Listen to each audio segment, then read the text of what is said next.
Ayun, may hinahabol kami. Mga tumakas na Chinese.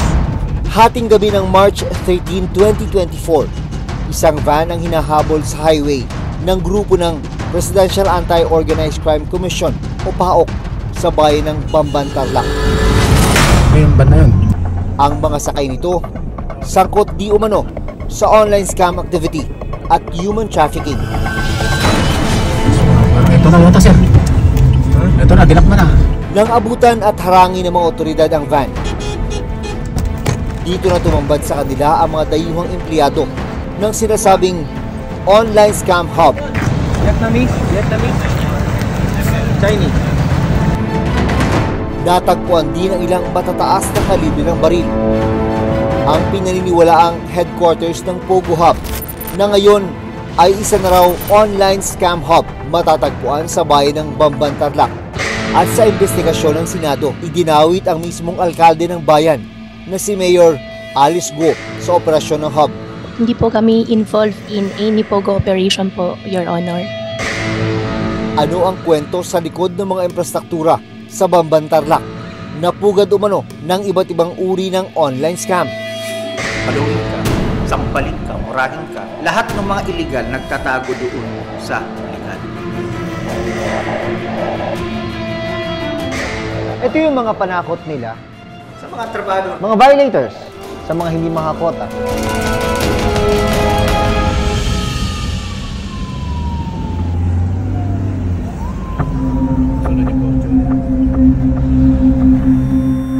Sa nakalipas na buwan, nakatanggap ng isang tip ang PAOK tungkol sa mga biktima umano ng torture at illegal detention. Ang mga biktima matatagpuan daw sa isang Pogo Hub sa Bamban, Tarlac. merong nakatakas na Vietnamese. Then, nung nakatakas siya, he was able to go into a farm owned by a Filipino-American retiree. At yung taong yun, sinumbong sa isang pastor na kaibigan ng deputy namin sa PAO. March 1, nakatanggap naman ako ng tawag mula sa Malaysian Embassy. Meron din silang national na pinipigilan makaalis doon. Hostage din. Nang makumpleto na ang mga impormasyon tungkol sa umano'y human trafficking at iba pang illegal na aktibidad sa Pogo Hub sa Bamban, Tarlac, nag-organisa na ng operasyon ang Presidential Anti-Organized Crime Commission. Noong March 13, tumulak mula rito sa Camp Crame papuntang Bamban, Tarlac ang operating unit ng PAOK. Emergency! Hanggang nitong March 13, 2024, isang van ang hinabol sa highway ng mga otoridad sa Tarlac. Nang abutan at harangin ng mga otoridad ang van, Ano yata, sir? Ito na, dinakma na. Ipitin mo.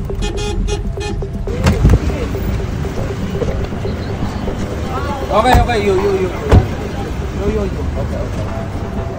Don't run. Where's the key? dito na nila nakita ang mga dayuhang empleyado ng sinasabing online scam hub. Vietnamese, Chinese. Pagsikat ng araw, dumiretso ang mga otoridad sa itinuturong headquarters ng mga nahuli sa Bamban, Tarlac. Binubuo ito ng 37 buildings. Sa investigasyon ng PAOK, lumabas na Zone Yuan Technology Incorporated ang operator ng Pogo Hub na ngayon ay isa na raw scam hub. We don't call them Pogo Hubs anymore. I'll call them scam hubs. Yes. Iba po yung legal. Pero yun nga, nakapagtataka rito, itong mga na-raid namin lately, SKK, itong SmartWeb, yung Bamban, lahat po yun legal. Lahat ng mga illegal nagtatago doon sa legal. Datuklasang nangyayari dito ang iba't ibang scam activity o panloloko. Tulad ng love scam, kung saan paiibigin ng mga empleyado ang kanilang biktima sa loob ng 5 araw. At kapag nahulog na sa patibong ang biktima, dito na nila uutangan o di kaya'y pipiliting mag-invest ng pera ang biktima. Kapag hindi nila na-meet yung quota na yon for any given time, may katumbas din po. Ipinaliwanag sa amin ng PAOK kung paano ang kanilang modus. Ito yung typical na setup ng love scam po. So merong higaan, Para kung magre-request ng live chat yung customer, yung biktima mo, kunyari nakiga ka rito, nagpapamasahe ka, diba? Pwede naglalaro ka doon, pwede nagte-treadmill ka, pwedeng nagpapasauna ka, lahat. May shabu-shabu pa. Halos ganito ba yung nakita nyo sa Bamban? Yes. Sa Bamban, name it, they're all over. Bakit? Paano? Para mas madaling maingganyo at mapapaniwala yung kanilang biktima. Na yung kanilang kausap ay hindi bot, hindi AI. Meron din daw ditong tinatawag na investment scam kung saan aalokin ang mga biktima na mag-invest sa cryptocurrency. Kapag hindi rin nakapag-invest dun sa cryptocurrency nila, meron din katumbas na bugbog. So, ang daming bugbugan dun. Meron silang designated group of individuals Yes. Ang tawag sa kanila parang enforcer. Taga-bugbog. Trabaho nilang takutin ka, trabaho nilang bugbugin ka. Makikita pa sa loob ng isang gusali sa Bamban ang cellphone na ginagamit umano sa panloloko. May natagpuan ding script na ginagamit ng mga empleyado sa pangi-scam. This begins with the profiling, yung paghahanap mo ng biktima. So sabi dito, after adding to WhatsApp, you must reply to your customer's message in time. Real time, so to speak. If a customer is slow to reply or doesn't reply to your customer, just delete him and don't waste your time. Hanap ka ng panibago. Hanap na ng bago, move on ka na agad, yes, move on agad. Tumulak ang reporter's notebook sa Bamban Tarlac kung nasaan ang sinasabing scam hub. Sa Himpapawid, kapansin-pansin ang lawak at laki ng compound na ni-raid ng mga otoridad. May mga gusali, dormitoryo, villas, at pati Olympic-sized swimming pool. Nung mapasok ng mga otoridad ang loob ng mga villa, may entertainment wall. Maliban sa mga mamahaling kagamitan, nadiskubring may network ng mga tunnel sa loob.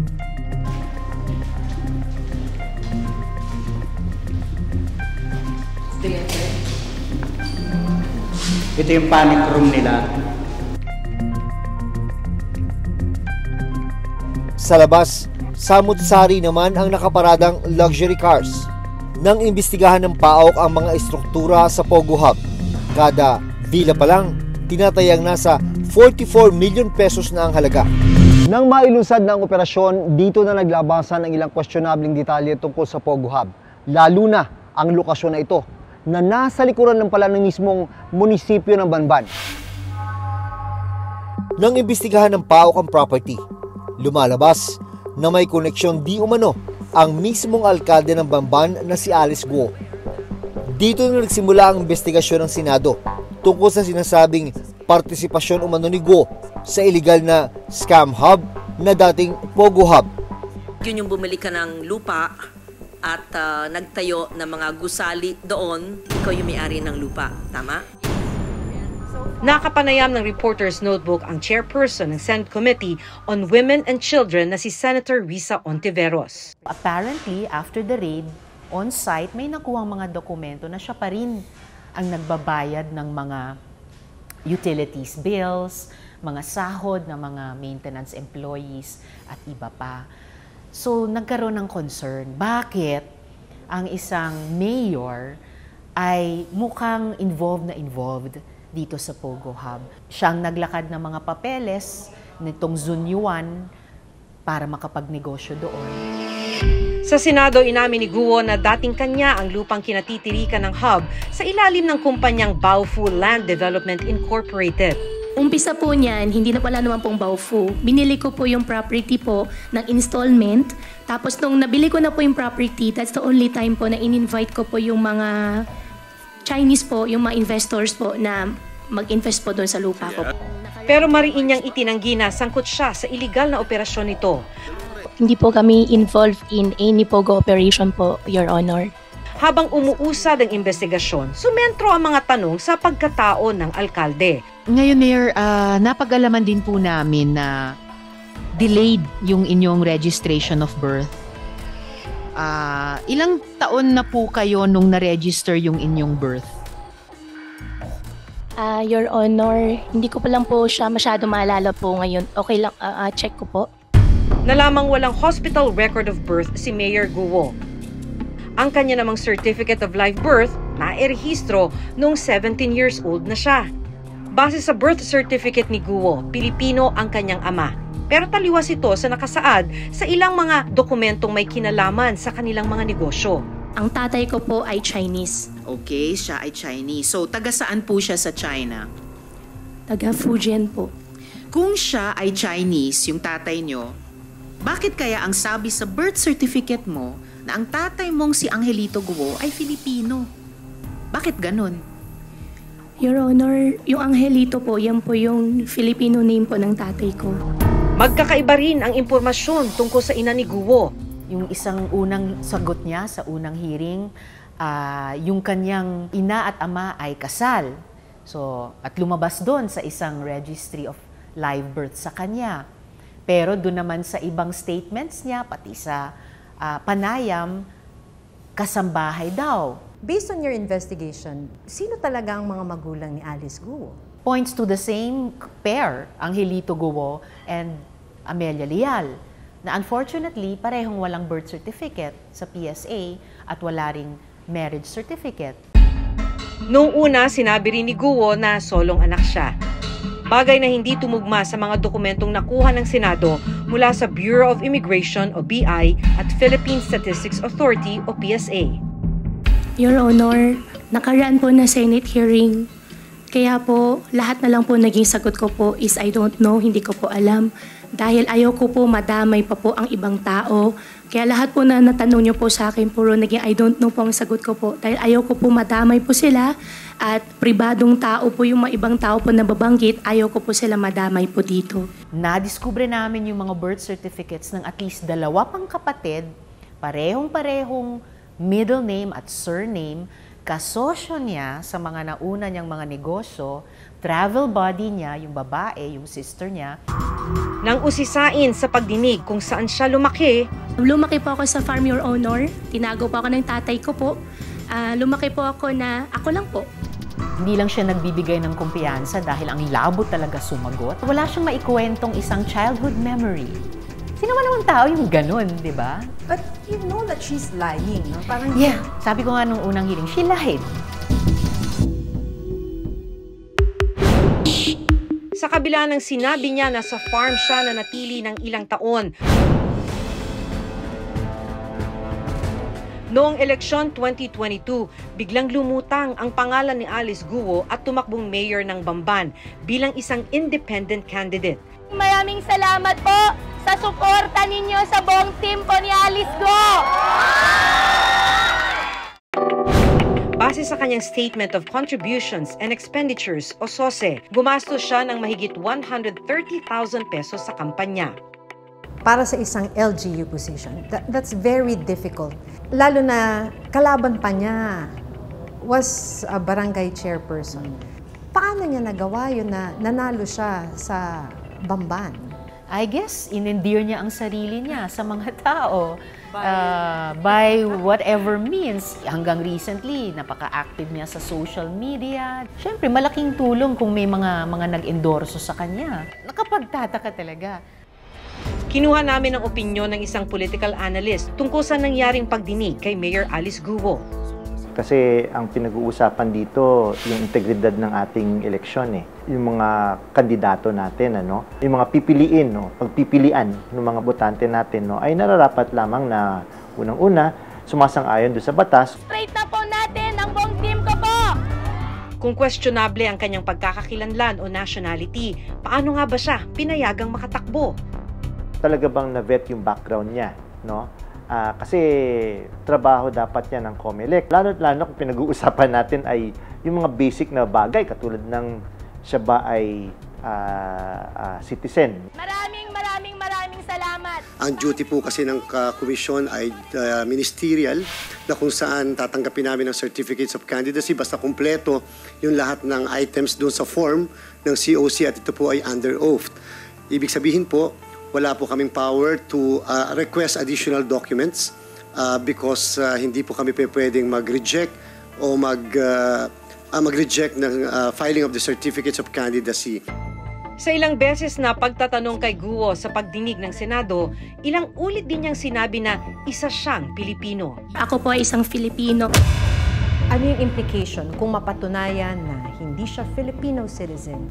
If Mayor Alice Guo is proven to be not Filipino, yung isang immediate implication ay posibleng matanggal siya sa pagiging mayor. Makailang ulit ding sinabi ni Guo na isa siyang simpleng mamamayan. You have assets of almost 300 million pesos, Mayor. Para sa akin po, hindi yan simpleng tao lamang. Pero sa mga dokumentong nakuha ng Senado sa Land Transportation Office o LTO, 16 na sasakyan ang nakarehistro sa pangalan ni Mayor Guo.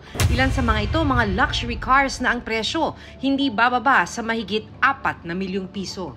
Why does it matter? Because she's a Filipino government official. Para maging opisyal ka ng gobyerno, simpleng kailangang Pilipino ka. Kung hindi mo masabi o hindi maipakita consistently ng mga dokumento mo, makaka-insecure. Do you believe na hindi sa kanya yung McLaren? Sabi niya, pinahiram daw sa kanya. Nasa buy and sell daw, hiniram lang daw niya. Nung unang nakita, mayroong conduction sticker na nung tinrace namin sa LTO, hindi naman sa isang McLaren nakadikit sa isang hamak na utility vehicle.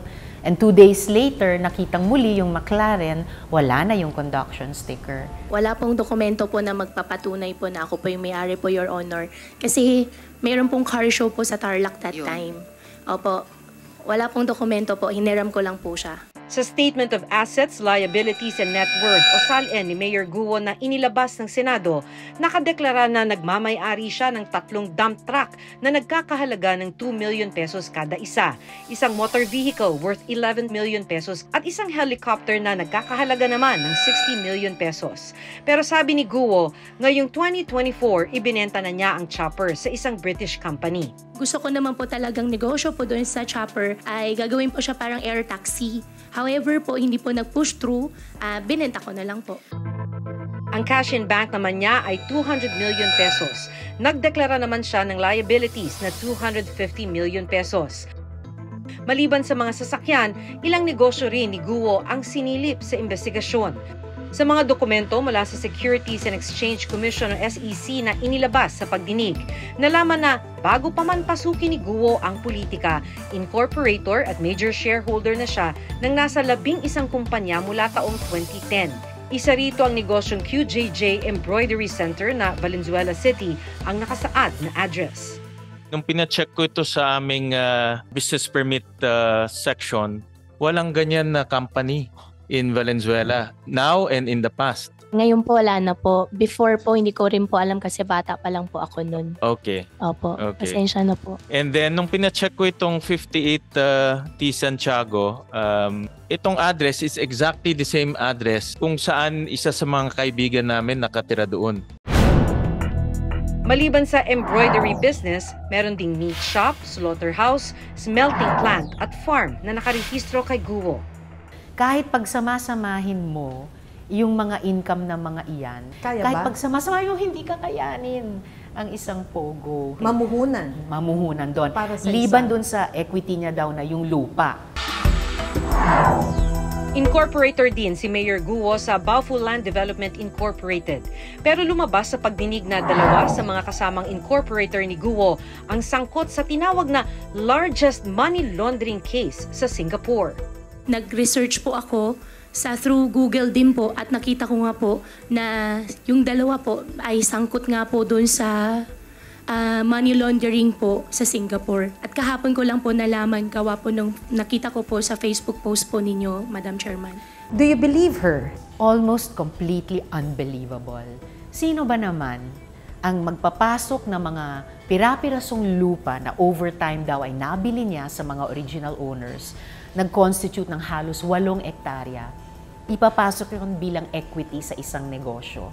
Napakalaking negosyo. Pogo. Na hindi man lang inaalam.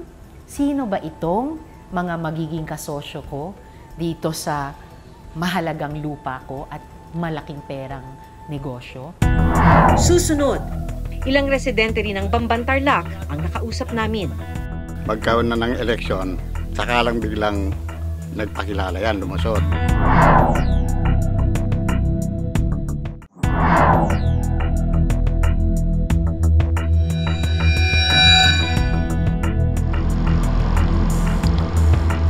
Nito lang Martes, tinungo ng Reporter's Notebook ang munisipyo ng Bamban Tarlac para magpadala ng imbitasyon para makuna ng panayam si Mayor Alice Guo. Pinuntahan din namin ang nakadeklarang address ng alkalde sa mga dokumentong iprinisinta sa Senado. Pero hanggang ngayon, hindi pa rin siya sumasagot sa aming mga sulat. Ilang residente rin ng Bamban Tarlac ang nakausap namin. May nawiwigda ako noon pero hindi ko siya nakikita. Bigla-bigla na lang ngayong magkaroon na ng eleksyon, saka lang biglang nagpakilala yan, lumusot. Si Mayor po, mula nung bata pa, nakikita ko na dyan sa may farm niya eh. Mula nung nakilala namin, mabait na mayor yon. Nito lang May 21, isang pahayagang inilabas ni Mayor Guo sa kanyang social media page. Dito muli niyang itinanggi ang pagkakasangkot niya sa iligal na operasyon ng Pogo sa Baofu compound na sakop ng kanilang munisipyo. Hindi rin daw siya espiya ng anumang bansa gaya ng ibinibintang sa kanya. Wala rin daw natatanggap ang kanilang munisipyo ng anumang report tungkol sa mga iligal na gawain sa loob ng Pogo Hub bago ito inoperate ng mga otoridad.